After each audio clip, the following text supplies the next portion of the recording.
The Magnetic Project Manager by Edward Koch Jr. We have with us today the author of this awesome book, which is The Magnetic Project Manager. I'd like to say to Ed, welcome, Ed. How did you form this idea of a magnetic project manager, and what is the overall background of this book? Thank you, first of all, for allowing me to be here and share this information with you guys. I'm truly appreciative.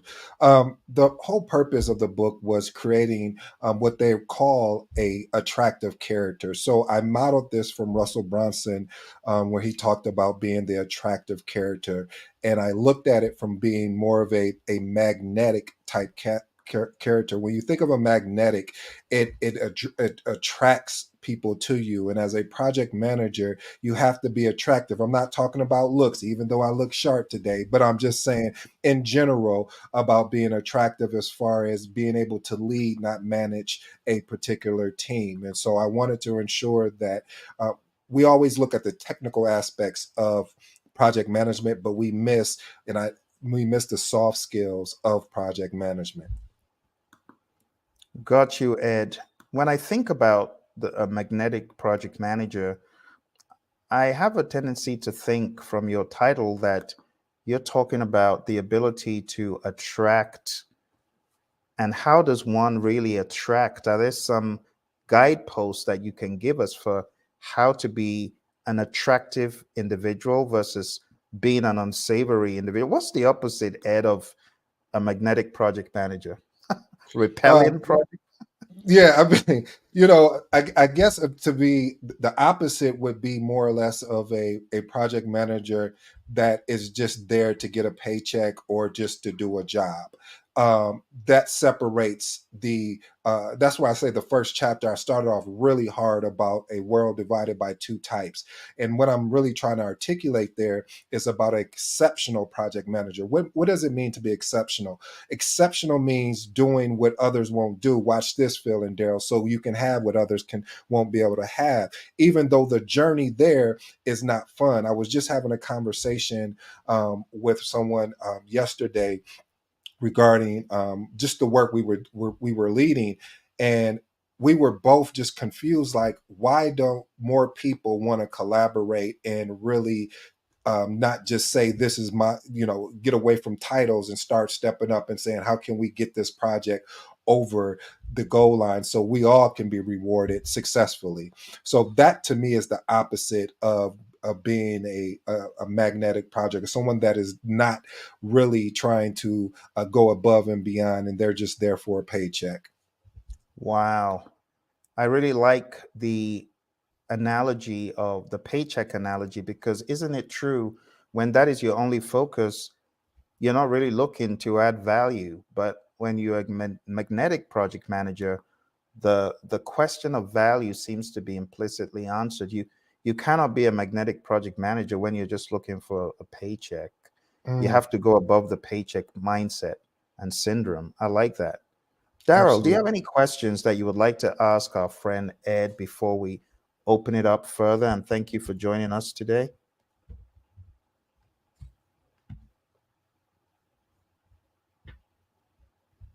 Absolutely, Phil. So, Ed, what inspired you to write this book and focus on the magnetic aspects of project management?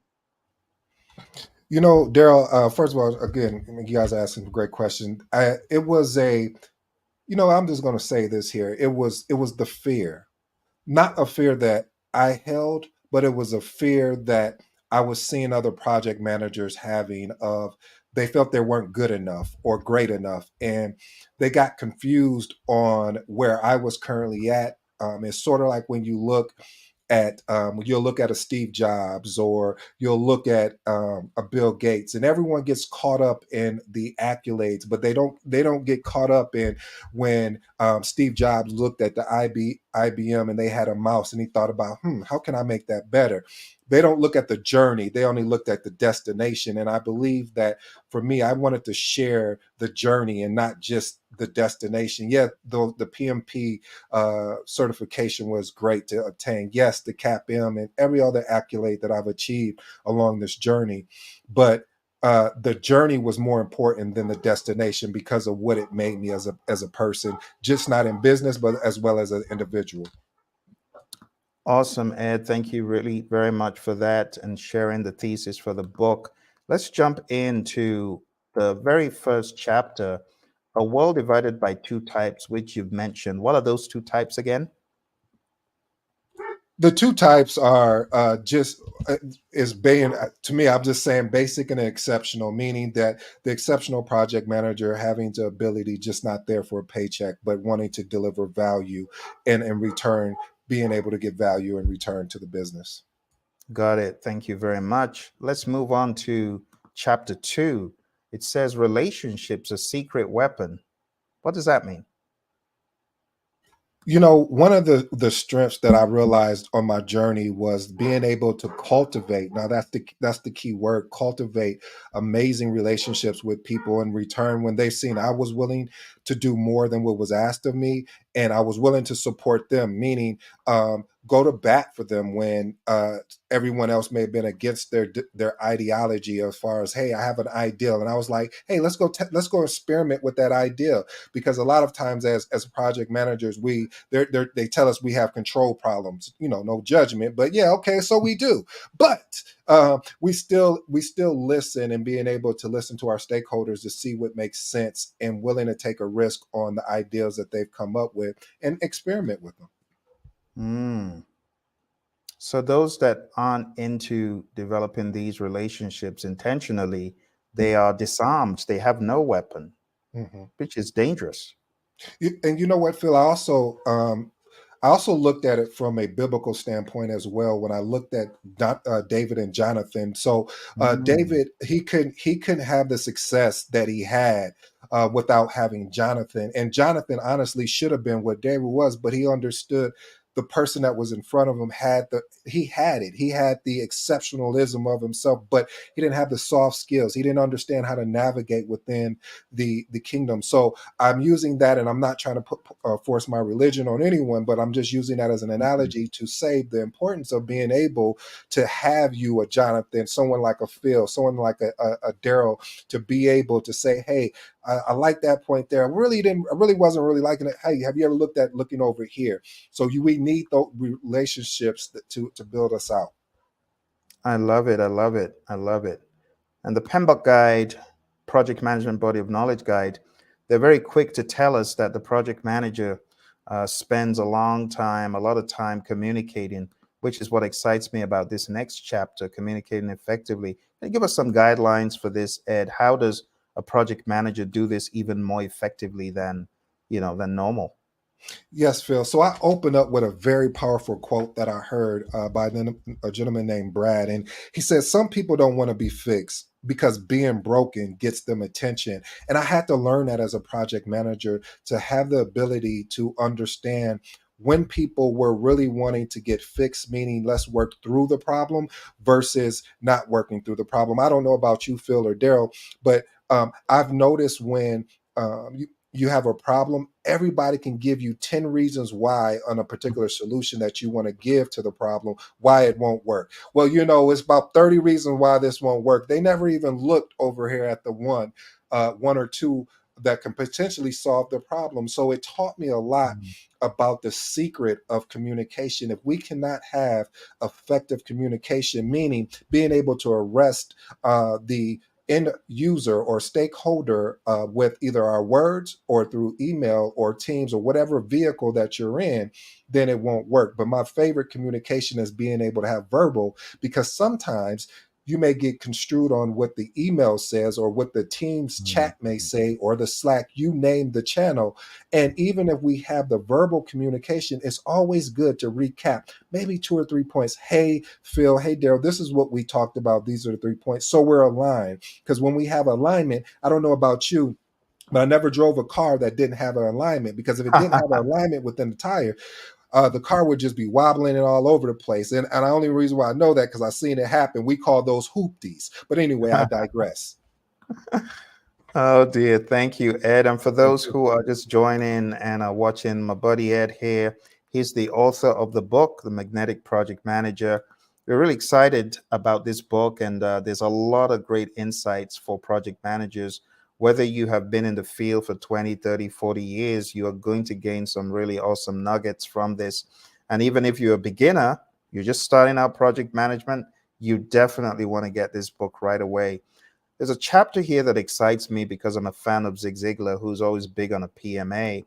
And your chapter 4 says maintaining a positive attitude. So it's one thing to have it, but how do you maintain it? What instructions can you give a young project manager trying to get in the game? Yeah, I want to give some tangible ones here because sometimes in developing a positive attitude, we can get caught up in the shiny object syndrome of being excited all the time. Like, oh, maintaining a positive attitude means you're excited all the time. You're just so happy for life. Well, that's true and it's not true. So what I realize is some of the tangible things that has helped me along the journey is being able to be surrounded around like-minded individuals who are either further than you are or where you're at or where you want to go in life, because it really truly helps. Also, I realize being able to incorporate things that gives me that happy space. We talked about it on an earlier live about that, the importance of that happy space. And that happy space could be, for me, is being able to walk on the treadmill or being able to meditate, or even in a kitchen, being able to cook me some Jamaican dishes that I enjoy. Is just finding that happy medium, and sometimes even if you can't see it, being able to visual it. Like I'm in a heated debate, and I'm thinking, will this even matter in 5 years? It probably won't. So why don't I just calm down and listen to what's going on? Because sometimes our passion will invoke a frustration, will take away from our maintaining that positive attitude. Wow. Will this even matter in 5 years? I love that, Ed. And honestly, that just makes me put on the thinking hat for the next one when we are at the table negotiating. That's a great question to open up every negotiation with. Am I going to pursue the small stuff that won't matter in the next few minutes or hours? Mm. Or so explain to us, what is the art of negotiating for those who are new to this whole topic? What I'm noticing, especially in these days and times, Phil, is that you have to have an ability to negotiate. You even have to be able to negotiate in your personal life, but pertaining to this material here, the reason why I believe negotiating is really big is you have to negotiate for resources. There is a huge resource constraint that is going on within organizations, and being able to have the ability to talk to this manager and say, hey, and I want to give a very transparent example. I remember one time I said, "Hey, I really need that resource. I know you sent over Tom, but Tom he's trying to get up to speed. I work with John and he gets it. We move forward fast. I can work with Tom later, but for this project, we need this to happen. What will it take?" And he was like, "Well," I say, "Hey, here's a $25 Amazon gift card. Go get you some. Or if you don't want the gift, here's a different $25 gift card. You don't have to use Amazon. Go out to lunch on me." Or I've taken out managers, and that goes back to a previous chapter where we talk about building relationship. I've literally taken managers out to eat for lunch, because it was a way, because you have to have a persuasive attitude as a project manager. One of the stories I've always shared was, with my daughter, in effect of that I played basketball and I would take a piece of paper and shoot it into the basket. And she said, "Why you do that instead of just walking it over?" And I said, "Well, what's the difference?" She said, "Well, you're shooting it and I'm walking it over." I said, "Well, but what is the difference? You're missing the point. The difference is the outcome. The outcome, meaning that we both got our pieces of paper in the trash. And when we got them in the trash, it handled the business of what we needed to handle." So being able to be masterful in negotiation will also transfer over to your personal life. Have you ever thought about when you're out somewhere and let's say you're at a Starbucks and you say, "Hey, can I get 10% off?" One of my mentors taught me that just asking for 10% off, and you never know. My mom would always tell me, a closed mouth don't get fed. Mm.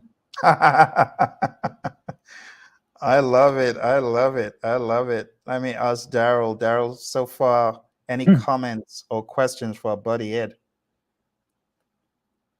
And so, looking forward, especially in your book, you provided top tips for project managers on how to communicate clearly and engaging their teams and being able to influence other stakeholders. So, mentioning AI, how could AI help in regards to negotiation tactics, or what approach would you, I guess, suggest as human PMs would still apply even as AI alters the negotiation landscape within businesses and projects? Daryl, you always bring the questions that just sit there and make me think. So I appreciate that opportunity. Um, with AI, the way that I would leverage AI is having the ability to go in and create a prompt. So one of the things I've done, especially for the YouTube channel, Edward Koch Jr. YouTube channel, is being able to go in and put a simple prompt together to provide me a starting pad. It's hard sometimes when, especially if you're presenting to executives or presenting to anyone, going in with a blank slate.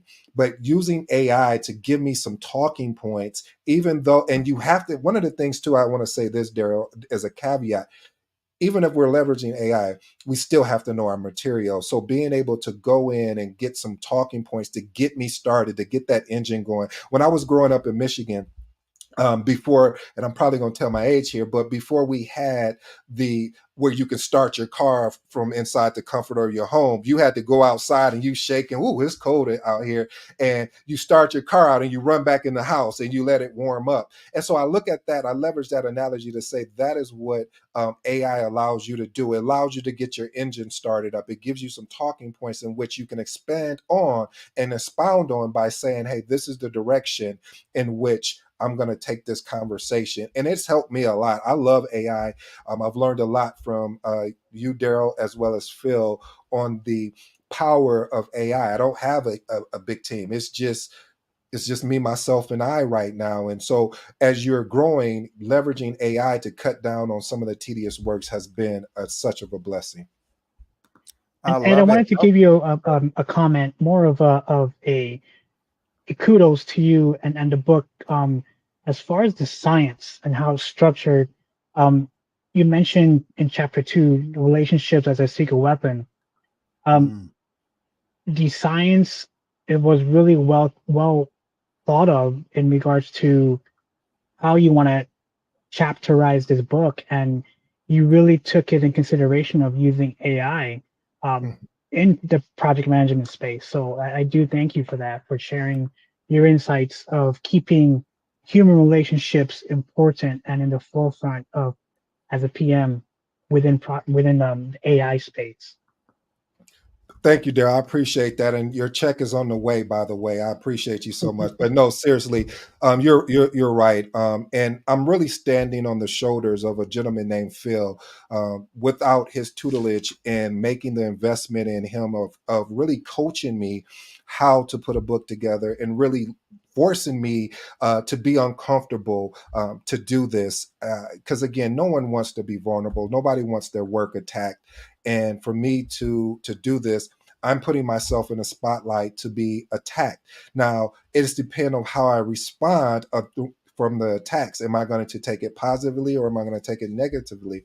And for me, I'm going to enjoy each moment of it because, as you know, anything in life is a progression, meaning a stair-stepping approach. So each step, I'm going to get better at writing my books. I'm going to even find, people that really like you and Phil that really going to pour into me and build that confidence that you need to keep going. Do not stop, regardless of what happens. So thank you. I love it. Thank you. Thank you, Ed. And honestly, you are a great project manager and a great individual to work with because touchdown, the book is out. And I am really just so excited. I think every one of these chapters has something that excites me. The one that I know it definitely excites Daryl as well. In fact, I would wager that this is probably one of his favorite chapters, but don't let me speak for him. Let me actually let him get to the chapter. But Daryl, I'm sure you will be as happy as I am that there's a chapter about one of our favorite topics because we're always doing this and it's continuous learning and improvement. Let me just ask Daryl, am I right in saying this makes you really, really happy in some way? Absolutely, Phil, because as even as project managers or even in my personal life, you have to continue to learn. And honestly, I blame COVID for that. Because COVID really took a lot in us to where we had to seek our inner self and figure out what is it that we are looking for in life, Mm, whether it be business, personal, professional. So, bl- not blaming COVID, but I blame COVID as that key factor of continuous learning, both personal and in your career. wow. Thank you, Daryl. I kind of guessed, but I wanted to make sure. So let me ask our author, what a project manager who feels, well, I'm a PMP, I'm king of the hill. How does one balance that perspective of, I did something great, but hey, Ed wrote a chapter 6 for a reason. You want to tell us the thesis of this, Ed? Well, Phil, as I mentioned, I played basketball, and one of some of now, I guess, one of my basketball heroes. I have multiple, but Kobe and Michael Jordan. The reason why I love these two is it's interesting. They made all of this money, but they were working harder or just as hard as the rest of the team, and it didn't make sense to me at the time. And so I said, you know what? There must be something to this. And it started with one of my mentors giving me a book, and I think everyone has heard of it, but how many people have read it? It's called Think and Grow Rich by Napoleon Hill. And that really just accelerated me I got obsessed. And when you become obsessed with something, of you're wanting to constantly get better, yeah, it was great what I did. That's why I start to quote off with Kobe about outworking your potential. Like, I want to be better. When we have this, we talk about the next book that comes out. I better be able to articulate myself better. I need to be able to make sure punctuate everything is getting better. And over time, it still won't be good enough or great enough, but it will at least allow me to continue to put in the work and get the feedback so I can continue to my journey of being exceptional. Wow.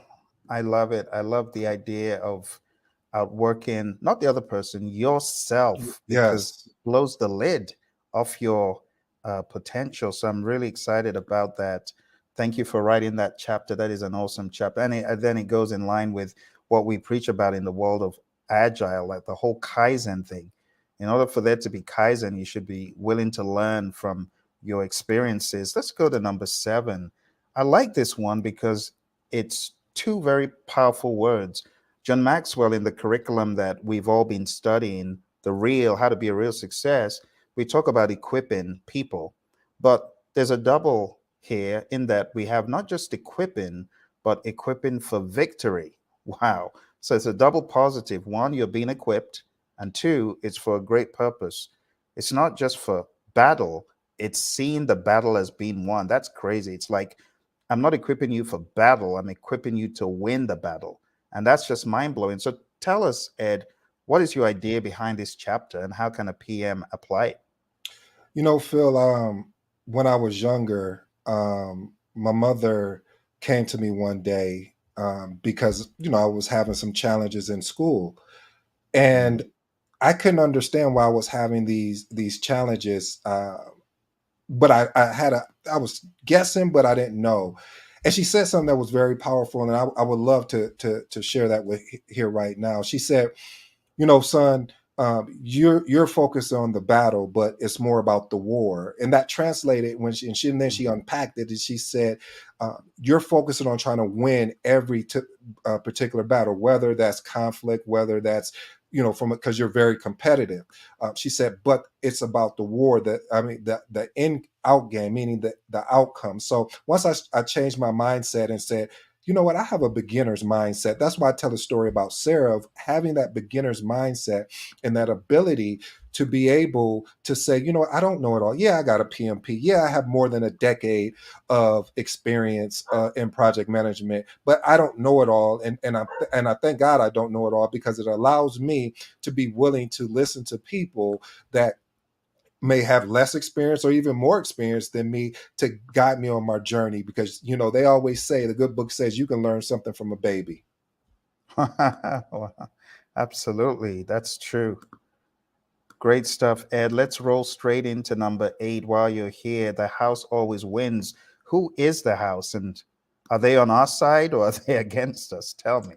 When I thought about that chapter, Phil, it made me think about going to Vegas or a casino in general. And the reason why I thought about that, I said, you go into the casino, yeah, there are some people that win and have success, but the majority of the time, casinos won't be able to stay in business if everybody is winning, if everybody is having the success that the top percent has. And so I translated that message to working into a small business, large business, medium-sized business. And I thought about it is that you have to understand the rules of the game. You have to understand the impersonal rules as part of the game. You have to know what you don't know. And as I shared earlier, being able to see what is not being said. A mentor told me that. I thought, oh man, that's so powerful. So I started paying attention to the rules that were not written in the vision or articulated in the objective. I said, oh, okay, John likes to work with me because I'm able to do X, Y, and Z with him, versus another project manager. They could care less. They won't spend the time to get to know John. They only care about the initiative. And sometimes, not sometimes, all of the time, you need to care about the initiative as well as the relationship. Wow. Good stuff. Good stuff. I am really excited about that. And it just shows there's some unwritten rules that if you don't ask and probe, you're ignorant of it and it could hurt you. When you know the rules, you have a better chance of winning within the house, right? Okay, number 9. It says unleashing collective intelligence. So, Ed, you want to tell us what exactly the collective intelligence thing is? Yeah, I really want to drive from one of the chapters, I mean, excuse me, one of the pages of when I discuss about expectation versus potential, but really more, I want to stop and say about expectations. Reason why a lot of people, whether in your personal or business life, gets frustrated is because of the expectation that they thought was going to happen. It was the expectation that you were going to deliver on that outcome. It was the expectation that you said that when you're going to be at this place at this particular time and you didn't show up. Now people are frustrated, and it just really shines a light. I really love the quote of the book. I don't want to share it because I don't want to give away, but Ralph Emerson really articulated the importance of looking inside yourself, really believing in yourself, and having that self-confidence to unleash what's inside of you. Right now, this platform is giving me an opportunity to unleash what's inside of me, which I'm grateful for, and I'm thankful.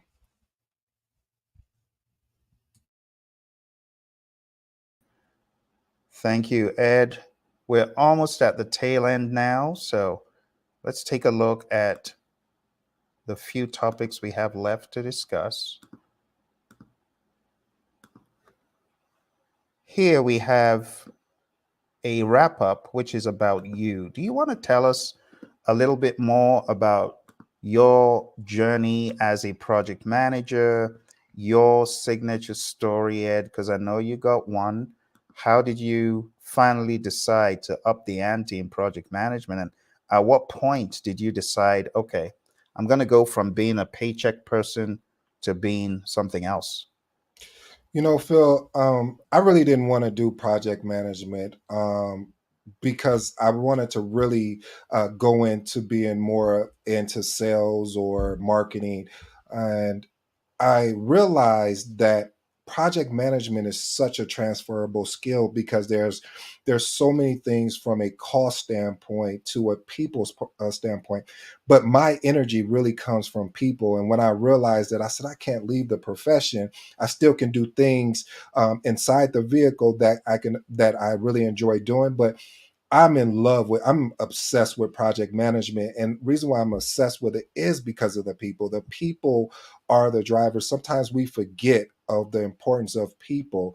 And when I realized that being able to invoke an emotion that really makes people think and make a decision, not a choice. Now pay attention, because if we go around making choices, it doesn't do anything. Because but when you decide, you make a decision. Les Brown talked about, either, when someone says, Phil, hey, I'll try and make your meeting, or I'll try and show up to the Zoom meeting. Well, you don't try and sit down. Either you sit down or you don't. And so that's one of the things that I realize, is that either you're going to try this, or you're going to make that commitment and not be interested. So I decided to make the commitment to go all in, and going all in, and still also chasing other passions. But it all comes back to this. You have to be able to market in your emails. What did that look like, Phil? Being able to put a subject line that arrests the attention of your stakeholders, that they want to open it. Because you can imagine, especially if you're executive, you're getting all these emails. But what if I had in the email, stop what you're doing? It's like, wait, who is this? Let me see what's going on. So I was able to take those skill sets and be able to apply it to project management. And I came my authentic me. I was able to be me. I get to laugh and joke and tell stories. And I have to admit, I'm long-winded, but it's because of the fact that I really enjoy this thing that we call project management. I love it. Thank you very much, Ed. Over the past number of minutes, we've been listening to our friend Ed, the author of the book, The Magnetic Project Manager. You can find it at tinyurl.com/magnetic project manager, just spelled out like that. And you'll be able to grab this book online. Also coming, we have audiobooks. We also have other materials and content that will be able to help project managers be the best version of themselves and be magnetic. We also want to encourage our friends across all of the Project Management Institute chapters. If you're looking for an engaging speaker, a coach, someone that can help people to get to that next level and to be more aware of it, we would like to ask you to invite Ed as a speaker. You're going to find his information below. Ask him just via LinkedIn or email. He'll be more than happy to come and speak to any of the chapters. My friends in the Texas region, right? Whether you're in Dallas or Houston or any of those cities and even beyond, send an email to Ed and he'll be very happy. So, Ed, what is the best way people can get a website to see you on, or your YouTube page? It's youtube.com/at E. Edward, yeah. Edward Koch Jr. Edward Koch Jr. Yes, Edward Koch Jr. Or LinkedIn. You can find me on LinkedIn as well, Edward Koch Jr. I'm there. I just got onto Instagram, and I'm also on Twitter as well. So I won't be hard to find. If you're looking for me, I'm here to be found, because I really want to be able to do something where I'm not coming in to take, I'm coming in to give. And there's a difference. Everyone is coming with their hand out. I'm not coming with my hand out. I'm coming with open arms and saying, how can I add value to you? Thank you, Ed. And for those getting ready for the PMP exam, if you're looking for a coach and someone that can help you to get to that level of PMP, like Ed has done, he's done the CAPM, he's done the PMP, please reach out to him and ask for coaching, help, mentoring. He will help you get to your goal as he has. Thank you very much. Thank Daryl, you. I want to say thank you for joining us today. And we're definitely going to be tapping into your understanding of the book. Because, Daryl, what page are you on in this great book? I'm on chapter 3, Phil. Wow, he's mowing it down. So, Daryl, tell me, just share with me one more aha. I know you shared it with us. Maybe share with us the same one, whichever one you want. But what is a big aha moment for you from that book? The big aha moment for me is emotional intelligence, on Mm, how Ed really focuses on that type of skill. I love it. I thank love you, it. Daryl. Daryl, there's a quote. I'm going to ask you to read it again. That quote is my aha moment for the day. I can't even put it in the same way it has been put. And I think you put in a quote, Ed, from Bruce Lee, right? Sleep. Hmm. Do you know where that quote is in the book? Daryl, can you read it to our listeners? maybe they can have this as their final takeaway after all the great stuff we've heard today. Absolutely, Phil. So on page 5, so the quote starts out as, if you always limit everything you do, physical or anything else, it will spread into your work and life. There are no limits, there are only plateaus, and you must not stay there. You must go beyond them. Quoted by Bruce Lee. What an awesome quote. Thank you, Daryl. And again, to our author and speaker, thank you very much, Ed. Looking forward to hearing more about the book and how it's been affecting lives. Awesome. Thank you, guys. Thank you, Daryl. Thank you, Phil. I truly appreciate you.